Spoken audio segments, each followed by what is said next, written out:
रामश्रीदासजी महाराज यांची देखील इथे उपस्थित झाले आहेत. जय श्रीराम मित्रांनो, खूप दिवसानंतर आम्ही जातोय आता श्रीराम नवमी बघण्यासाठी गोदा पार्कला. आणि इथं आल्यानंतर आम्हाला हाकलण्यात आले भाई एकदम खतरनाकपणे. आणि ढोल ताशांचा आवाज ऐकून आहे ना अंगाला डायरेक्ट काट येत होते भाई. नाचू नाचू म्हणत होतं पण नाचतायला जागाच नव्हती. नंतरून गोदा आरती चालू झाली.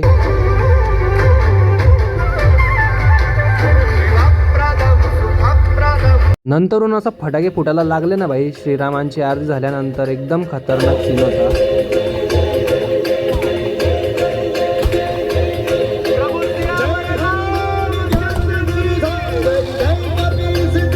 थोड्या वेळात पथकवाले पण निघाले आणि नाचायला चालू केलं भाई. डायरेक्ट खांद्या बिंद्यावर घेऊन सण नाचत होते. एक खतरनाक विषय होता. आणि मी पण भाऊला डायरेक्ट खांद्यावर घेऊन घेतला आणि बघा कसे नाचलो आम्ही.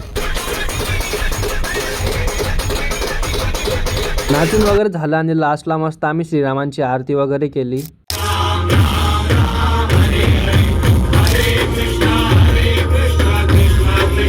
आरती वगैरे करून घेतली आणि निघालो डायरेक्ट हॉस्टेलला. तर चला मित्रांनो, भेटू नेक्स्ट इंटरेस्टिंग व्लॉग मध्ये. आणि फॉलो नसेल केलं फॉलो करून घ्या. तोपर्यंत बाय बाय.